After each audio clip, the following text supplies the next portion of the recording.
Hello ಕನ್ನಡಿಗರೇ, ನಾನು ನಿಮ್ಮ ಕನ್ನಡತಿ ಶಬಿನಾ. ಇವತ್ತಿನ ರೆಸಿಪಿ ಏನು ಅಂತ ನೋಡೋಣ ಬನ್ನಿ. ಅವರೆಕಾಯಿ ಸೀಸನ್ ಇರೋದ್ರಿಂದ ಇದ್ಕಿದ ಅವರೆಕಾಳು ಮತ್ತು ಮೊಟ್ಟೆನ ಸೇರಿಸಿ ಒಂದು ಸೂಪರ್ ಟೇಸ್ಟಿಯಾಗಿರುವಂಥ ಮುಸ್ಲಿಂ ಸ್ಟೈಲ್ ಮಸಾಲಾನ ಮಾಡಿ ತೋರಿಸ್ತಾ ಇದ್ದೀನಿ. ಅವರೆಕಾಯಿ ಅಂದ್ರೇ ರುಚಿಯಾಗಿರುತ್ತೆ. ಅದ್ರ ಜೊತೆ ಮೊಟ್ಟೆ ಸೇರಿಸಿ ಈ ಒಂದು ಮಸಾಲ ಮಾಡಿ ಚಪಾತಿ ಮತ್ತು ಪೂರಿ ಜೊತೆ ಸರ್ವ್ ಮಾಡಿದರೆ ತುಂಬಾ ಚೆನ್ನಾಗಿರುತ್ತೆ ಫ್ರೆಂಡ್ಸ್. ಮತ್ತು ಇದು ಅನ್ನದ ಜೊತೆಗೂ ತಿನ್ಬೋದು. ಇಷ್ಟೊಂದು ಟೇಸ್ಟಿಯಾಗಿರುವಂಥ ರೆಸಿಪಿ ಹೇಗೆ ಮಾಡೋದು ಅಂತ ಬನ್ನಿ ಹೇಳ್ಕೊಡ್ತೀನಿ. ಮೊದಲಿಗೆ ಒಂದು ಬಾಣಲಿಗೆ 100 ಗ್ರಾಮಷ್ಟು ಎಣ್ಣೆ ಸೇರಿಸ್ಕೊಳ್ತಾ ಇದ್ದೀನಿ. ಎಣ್ಣೆ ಸ್ವಲ್ಪ ಬಿಸಿ ಆದಮೇಲೆ 1 ಟೀ ಸ್ಪೂನಷ್ಟು ಜೀರಿಗೆನ ಸೇರಿಸ್ಕೊಳ್ತಾ ಇದ್ದೀನಿ. ಹಾಗೆ 2 ಏಲಕ್ಕಿ ಕೂಡ ಸೇರಿಸ್ಕೊಳ್ತಾ ಇದ್ದೀನಿ ಫ್ಲೇವರ್ಗೋಸ್ಕರ. ಒಂದ್ಸಲಿ ಮಿಕ್ಸ್ ಮಾಡಿಕೊಂಡು ಸಣ್ಣಕ್ಕೆ ಹೆಚ್ಚಿರುವಂಥ ಈರುಳ್ಳಿನ ಸೇರಿಸ್ಕೊಳ್ತಾ ಇದ್ದೀನಿ. ತುಂಬ ಸಣ್ಣಕ್ಕೆ ಹೆಚ್ಕೋಬೇಕು, ಚಾಪರಲ್ಲಿ ಸಣ್ಣಕ್ಕೆ ಹೆಚ್ಕೋಬೇಕು. ಒಂದು 3 ಮೀಡಿಯಮ್ ಸೈಜಿನ ಈರುಳ್ಳಿನ ಸೇರಿಸ್ಕೊಂಡು ಫ್ರೈ ಮಾಡ್ಕೊಳ್ತಾ ಇದ್ದೀನಿ. ನೀವು ಇಷ್ಟೊಂದು ಸಣ್ಣಕ್ಕೆ ಹೆಚ್ಚೋಕ್ಕಾಗಲ್ಲ ಅಂದರೆ ತರಿಯಾಗಿ ಮಿಕ್ಸಿನಲ್ಲಿ ನೀವು ರುಬ್ಕೊಂಡು ಕೂಡ ಹಾಕ್ಕೋಬೋದು. ಮಿಕ್ಸಿಗೆ ಹಾಕಬೇಕಾದ್ರೆ ಸ್ವಲ್ಪ ತರಿಯಾಗಿರಲಿ, ನುಣ್ಣಗೆ ರುಬ್ಕೋಬೇಡಿ. ಈ ಥರ ನಾವು ಕಟ್ ಮಾಡಿ ಅಥವಾ ತರಿಯಾಗಿ ರುಬ್ಬಿ ಹಾಕಿ ಒಂದು 5ರಿಂದ 6 ನಿಮಿಷದ ತನಕ ಫ್ರೈ ಮಾಡ್ಕೊಳ್ಳೋಣ. ಸ್ವಲ್ಪ ಲೈಟ್ ಬ್ರೌನ್ ಆಗಿದೆ ನೋಡಿ, ಇಷ್ಟು ಫ್ರೈ ಮಾಡಿಕೊಂಡ್ರೆ ಸಾಕಾಗುತ್ತೆ. 5ರಿಂದ 6 ಹಸಿಮೆಣಸಿನ್ಕಾಯಿನ ಮಧ್ಯದಲ್ಲಿ ಈ ಥರ ಕಟ್ ಮಾಡಿ ಹಾಕ್ಕೊಳ್ತಾ ಇದ್ದೀನಿ. 1ರಿಂದ 1.5 ನಿಮಿಷದ ತನಕ ಇದು ಕೂಡ ಫ್ರೈ ಮಾಡ್ಕೊಳ್ಳೋಣ. ಫ್ರೈ ಆಗಿದೆ. ಈಗ 2 ಟೀ ಸ್ಪೂನಷ್ಟು ಹಸಿ ಶುಂಠಿ ಬೆಳ್ಳುಳ್ಳಿ ಪೇಸ್ಟನ್ನು ಸೇರಿಸ್ಕೊಳ್ತಾ ಇದ್ದೀನಿ. ಇದು ಕೂಡ ನಾವು ಒಂದು 3ರಿಂದ 4 ನಿಮಿಷದ ತನಕ ಫ್ರೈ ಮಾಡ್ಕೋಬೇಕು. ಹಸಿ ಶುಂಠಿ ಬೆಳ್ಳುಳ್ಳಿಯ ಒಂದು ಹಸಿ ವಾಸನೆ ಹೋಗೋ ತನಕ ನಾವು ಫ್ರೈ ಮಾಡ್ಕೋಬೇಕಾಗುತ್ತೆ. ಒಂದು 2 ಮಿನಿಟ್ಸ್ ಅಥವಾ 3 ಮಿನಿಟ್ಸ್ ಫ್ರೈ ಮಾಡಿಕೊಂಡ್ರೆ ಸಾಕಾಗುತ್ತೆ. 1 ಟೀ ಸ್ಪೂನಷ್ಟು ಉಪ್ಪನ್ನು ಸೇರಿಸ್ಕೊಂಡಿದ್ದೀನಿ. 1 ಟೀ ಸ್ಪೂನಷ್ಟು ಖಾರದ ಪುಡಿ, ಅರ್ಧ ಟೀ ಸ್ಪೂನಷ್ಟು ಅರಿಶಿನ, ಧನಿಯಾ ಪುಡಿ 1 ಟೀ ಸ್ಪೂನಷ್ಟು, ಗರಂ ಮಸಾಲ ಪುಡಿ 1 ಟೀ ಸ್ಪೂನು ಮತ್ತು ಕರಿಮೆಣಸಿನ ಪುಡಿ 1 ಟೀ ಸ್ಪೂನು. ಇದನ್ನೆಲ್ಲ ಸೇರಿಸ್ಕೊಂಡು ಒಂದ್ಸಲಿ ನೀಟಾಗಿ ಫ್ರೈ ಮಾಡ್ಕೊಳ್ಳೋಣ. ಫ್ಲೇಮ್ ಯಾವಾಗಲೂ ಲೋ ಇರಬೇಕು. ನಾವು ಈ ಥರ ಡ್ರೈ ಮಸಾಲ, ಯಾವುದೇ ಒಂದು ಡ್ರೈ ಮಸಾಲ ಹಾಕಿದಾಗ ಫ್ಲೇಮು ಲೋ ಇಟ್ಕೊಂಡಿರ್ಬೇಕು, ಇಲ್ಲಾಂದರೆ ತಕ್ಷಣ ಸೀದ್ಬಿಡುತ್ತೆ. ಹಾಗಾಗಿ ನಾವು ಫ್ಲೇಮ್ ಲೋ ಇಟ್ಕೊಂಡು ಒಂದು ಫ್ಯೂ ಸೆಕೆಂಡ್ಸು ಮಿಕ್ಸ್ ಮಾಡ್ಕೊಳ್ಳೋಣ. ಈಗ ಕಟ್ ಮಾಡಿರುವಂತಹ 3 ಮೀಡಿಯಮ್ ಸೈಜಿನ ಟೊಮೆಟೊನ ಸೇರಿಸ್ಕೊತಿದ್ದೀನಿ. ಇದನ್ನು ಕೂಡ ಸಣ್ಣ ಕಟ್ ಮಾಡ್ಕೋಬೇಕು, ಅಥವಾ ಮಿಕ್ಸಿ ಜಾರಲ್ಲಿ ತರಿಯಾಗಿ ರುಬ್ಬಿ ಕೂಡ ನೀವು ಹಾಕ್ಬೋದು. ಇದನ್ನು ನೀಟಾಗಿ ನಾವು ಫ್ರೈ ಮಾಡ್ಕೊಳ್ಳೋಣ ಒಂದು 2ರಿಂದ 3 ನಿಮಿಷ.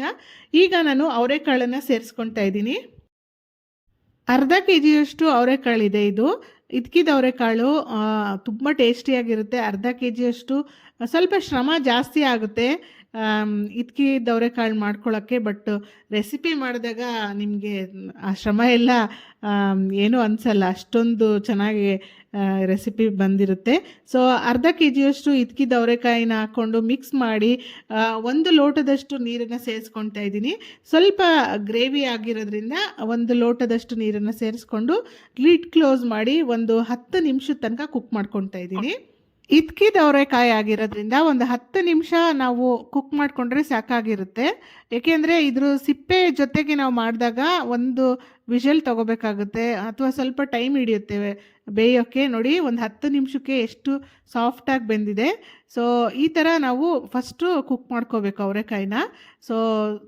10 ನಿಮಿಷ ಅಥವಾ ಮ್ಯಾಕ್ಸಿಮಮ್ 12 ನಿಮಿಷಕ್ಕೆ ಸಾಫ್ಟಾಗಿ ಕುಕ್ ಆಗಿಬಿಟ್ಟಿರುತ್ತೆ. ಈಗ ಮೊಟ್ಟೆನ ನಾನು ಸೇರಿಸ್ಕೊಳ್ತಾ ಇದ್ದೀನಿ. ಈ ಥರ ಒಂದು 6 ಮೊಟ್ಟೆ ಸೇರಿಸ್ಕೊಳ್ತಾ ಇದ್ದೀನಿ. ಅರ್ಧ ಕೆಜಿ ಅವರೆಕಾಳಿಗೆ ಒಂದು 6 ಮೊಟ್ಟೆ ಆದರೆ ಸಾಕಾಗುತ್ತೆ.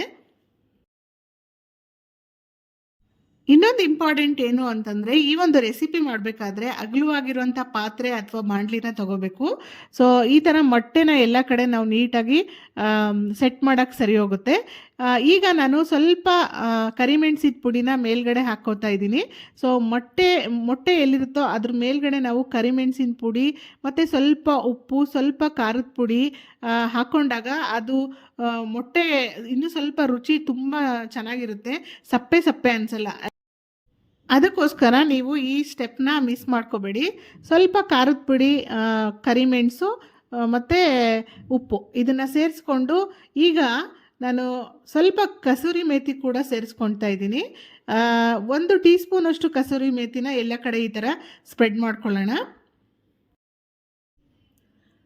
ಜೊತೆಗೆ ಸ್ವಲ್ಪ ಹೆಚ್ಚಿರುವಂಥ ಕೊತ್ತಂಬರಿ ಸೊಪ್ಪು ಕೂಡ ನಾವು ಸೇರಿಸ್ಕೊಳ್ಳೋಣ.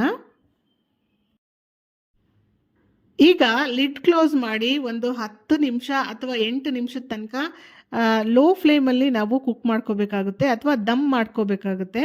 ಸೊ ಮಿಕ್ಸ್ ಮಾಡ್ಕೋಬಾರ್ದು. ಮೊಟ್ಟೆ ಎಲ್ಲಿ ನಾವು ಪ್ಲೇಸ್ ಮಾಡಿರ್ತೀವೋ ಅಲ್ಲೇ ಇರುತ್ತೆ. ಲೋ ಫ್ಲೇಮ್ ಇರಬೇಕು, ಹೈ ಫ್ಲೇಮ್ ಆದರೆ ಕೆಳಗಡೆ ಸೀದೋಗ್ಬಿಡುತ್ತೆ. ಹಾಗಾಗಿ ಸೊ ನೋಡಿ 10 ನಿಮಿಷ ಆಗಿದೆ. ಈಗ ನಮ್ಮ ಒಂದು ರೆಸಿಪಿ ರೆಡಿಯಾಗಿದೆ. ಈ ಒಂದು ರೆಸಿಪಿ ತುಂಬ ಟೇಸ್ಟಿಯಾಗಿರುತ್ತೆ. ಚಪಾತಿ, ಪೂರಿ ಮತ್ತು ಅನ್ನದ ಜೊತೆ ಕೂಡ ತುಂಬ ಚೆನ್ನಾಗಿರುತ್ತೆ. ಹೇಗಿದೆ ರೆಸಿಪಿ ಅಂತ ನೀವು ಕಮೆಂಟ್ ಮಾಡೋದನ್ನು ಮರಿಬೇಡಿ.